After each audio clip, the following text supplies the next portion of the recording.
ausencia, entendida como una pérdida, es decir, alguien o algo que en algún momento de mi vida me acompañó, una situación, una persona, y el día de hoy ya no está.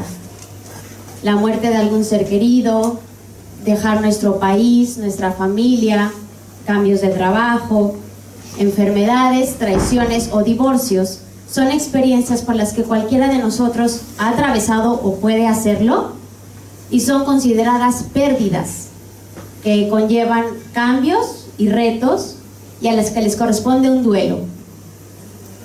En psicología y en tanatología decimos que el duelo está conformado por 5 etapas. La primera etapa se llama negación. Esto no me está pasando a mí. Es un mecanismo que utilizamos a nivel inconsciente para disfrazar la realidad que me puede parecer dura o dolorosa. Por ejemplo, ante la muerte de algún ser querido, seguimos hablando de él en forma presente. Tras un divorcio, seguimos utilizando la argolla. O bien, frente a una infidelidad que es obvia, no la quiero ver porque me resulta difícil. Pero cuando me doy cuenta que esa realidad es inevitable, me entra el enojo, segunda etapa del proceso. El enojo, ¿por qué a mí? Es un dolor disfrazado, proyectado hacia afuera, hacia Dios o hacia alguna persona, como una forma de encauzar mi emoción. Pero cuando me doy cuenta que con o sin enojo la realidad va a seguir ahí enfrente, paso a la siguiente etapa, negociación. Y es bailar con la vida. Yo te doy y tú me das. Te prometo ir a misa todos los domingos si me concedes, o empiezo a hacer ejercicio o dejar de comer carne si ya no me tocas a ninguno de mis seres queridos. Es decir, intentamos hacer esta negociación para que el golpe sea un poquito más blando. Y de ahí me permito entonces pasar a la tristeza, que es la siguiente etapa del duelo. Sin embargo, si en la tristeza, porque es una etapa dolorosa y el lenguaje de las emociones nos sigue conflictuando bastante, huimos rápidamente y de esta forma no permitimos llegar a la última etapa de este duelo, que se llama aceptación. Y esta etapa es necesaria para transitar todos estos procesos con paz y hacer el cierre de esa experiencia. Y aceptar no es resignarnos y tirar la toalla, sino es resignificar, es decir, saber traducir esa experiencia vivida como algo positivo para mí. Esos son los 5 etapas del duelo.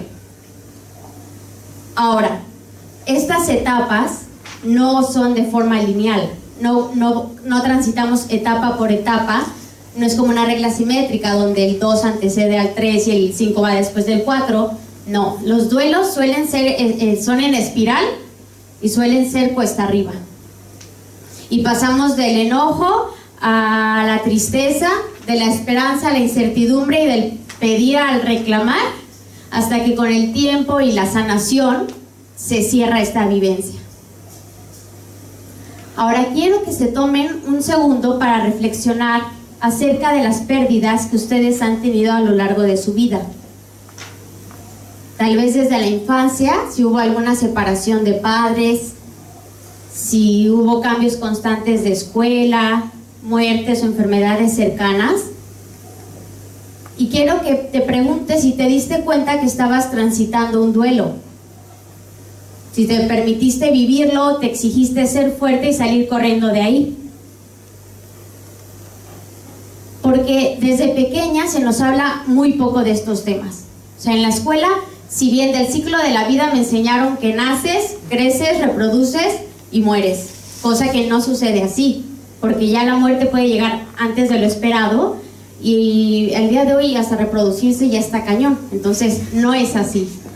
Y además se nos ha pasado un vocabulario muy pobre de las emociones, de la resiliencia, de las pérdidas, y una percepción bastante negativa del dolor, llena de miedo, de resistencia, y que nosotras vamos pasando a nuestras generaciones como madres, evitamos a cualquier costa el dolor de nuestros hijos, porque sufrimos al verlos padecer.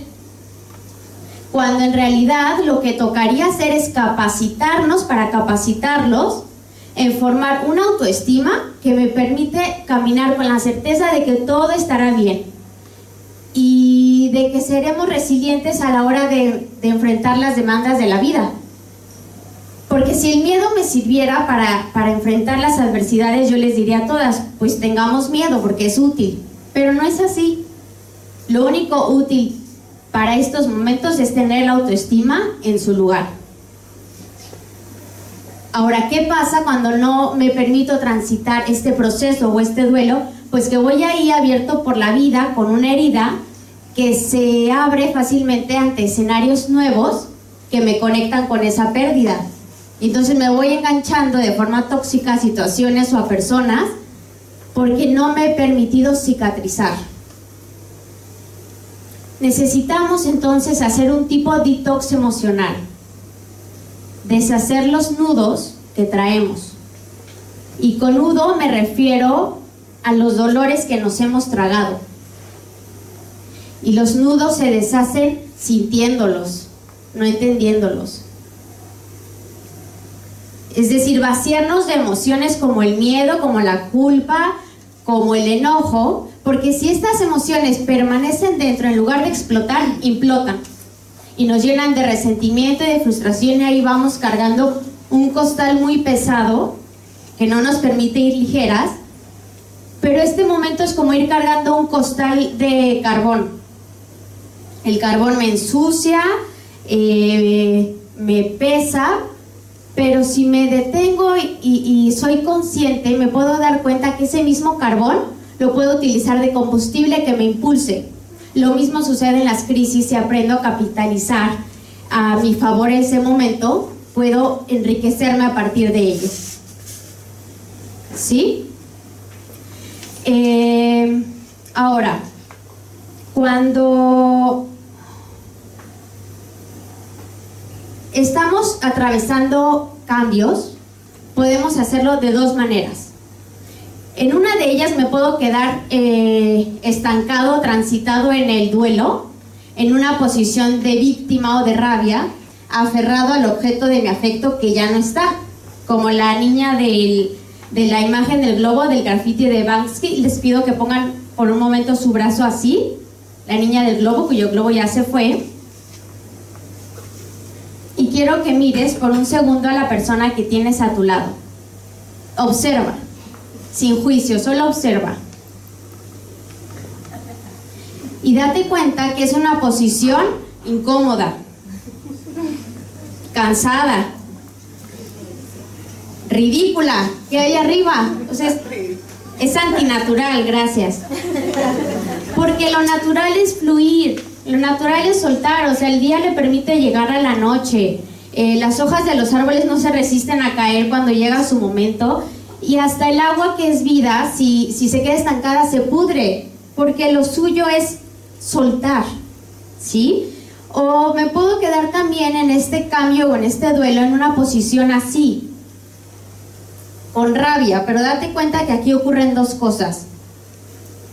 La uña me la estoy encajando a mí, y de esta forma no puedo ni recibir, ni aplaudir, ni acariciar. O bien puedes decidir utilizar ese momento de dificultad para poner los reflectores que generalmente están mirando hacia todos menos a ti, redirigirlos y acompañarte. Todos se pueden marchar, pero tú no te vas a abandonar, porque te vas a necesitar. Porque por más doloroso que haya sido aquello que estás viviendo, o por más fuerte que te haya revolcado esa ola, te tienes que levantar, te tienes que poner de pie. No nos podemos quedar ahí tirados a ver dónde nos lleva la marea, porque estamos cediendo el poder y la responsabilidad de nuestra vida, ¿sí? Y la forma para siempre ponernos de pie es el amor. O sea, por eso del dolor al amor hay solo un paso.